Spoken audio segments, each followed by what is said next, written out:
നമസ്കാരം, പ്രവാസി മലയാളിയിലേക്ക് ഏവർക്കും സ്വാഗതം. എല്ലാവർക്കും നന്ദി.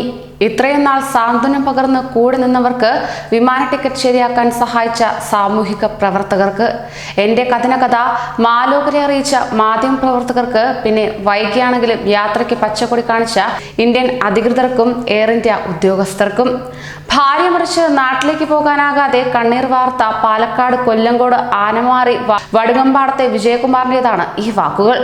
ഇന്നുച്ചയ്ക്ക് 1-ന് ദുബായിൽ നിന്ന് കൊച്ചിയിലേക്ക് പുറപ്പെട്ട എയർ ഇന്ത്യ എക്സ്പ്രസ് IX 434 വിമാനത്തിൽ കയറും മുമ്പ് ഇദ്ദേഹം ദുരിതകാലത്ത് തന്നെ ചേർത്ത് പിടിച്ചവർക്ക് നന്ദി പറയുകയായിരുന്നു. സാമൂഹിക പ്രവർത്തകനും ഇൻകാസ് നേതാവുമായ അഡ്വക്കേറ്റ് TK ഹാഷിഖാണ് ഇദ്ദേഹത്തിന് വിമാന ടിക്കറ്റ് സമ്മാനിച്ചത്. ദുബായിലെ സ്വകാര്യ കമ്പനിയിൽ ഇലക്ട്രിക്കൽ സൂപ്പർവൈസറായ വിജയകുമാറിന്റെ ഭാര്യ ഗീത ഈ മാസം 10-ന് ഹൃദയാഘാതം മൂലമാണ് നാട്ടിൽ അന്തരിച്ചത്.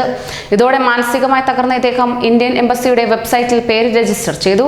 ഇതിനു മുൻപത്തെ വിമാനത്തിൽ നാട്ടിലേക്ക് പോകാൻ ശ്രമം നടത്തിയിരുന്നുവെങ്കിലും സീറ്റ് ഒഴിവില്ലെന്ന കാരണത്താൽ അത് നടന്നില്ല.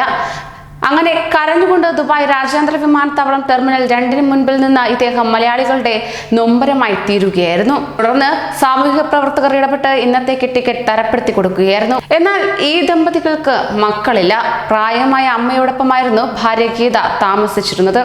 പരസ്പരം സമാശ്വാസിപ്പിച്ചുകൊണ്ട് അനുജനും കുടുംബവും അമ്മയുടെ കൂടെയുണ്ടെന്ന ആശ്വാസം മാത്രം ബാക്കിയാക്കി അദ്ദേഹം ദുബായ് DAPയിലെ താമസ സ്ഥലത്ത് കഴിയുകയായിരുന്നു. തന്നോട് കരുണ കാണിക്കാത്ത ഈ ലോകത്തോട് യാതൊരു പരിഭവമില്ലെന്ന് പറഞ്ഞുകൊണ്ടാണ് വിജയകുമാർ വിമാനം കയറിയത്. COVID-19 സാഹചര്യത്തിൽ എത്രയും പെട്ടെന്ന് വീട്ടിലെത്താൻ കേരള സർക്കാരിന്റെ പിന്തുണയും സഹകരണവും ഉണ്ടാകുമെന്നും പറഞ്ഞു. കൊച്ചി വിമാനത്താവളത്തിൽ നിന്നും പാലക്കാട് എത്തുന്നതിന് ജില്ലാ ഭരണകൂടത്തിന്റെ മനുഷ്യത്വപരമായ ഇടപെടൽ ഉണ്ടാകുമെന്ന പ്രതീക്ഷയിലാണ് എല്ലാവരും പ്രാർത്ഥിക്കുന്നത് തന്നെ. കൂടുതൽ പ്രവാസി വാർത്തകൾക്കായി ഈ ചാനൽ സബ്സ്ക്രൈബ് ചെയ്യൂ.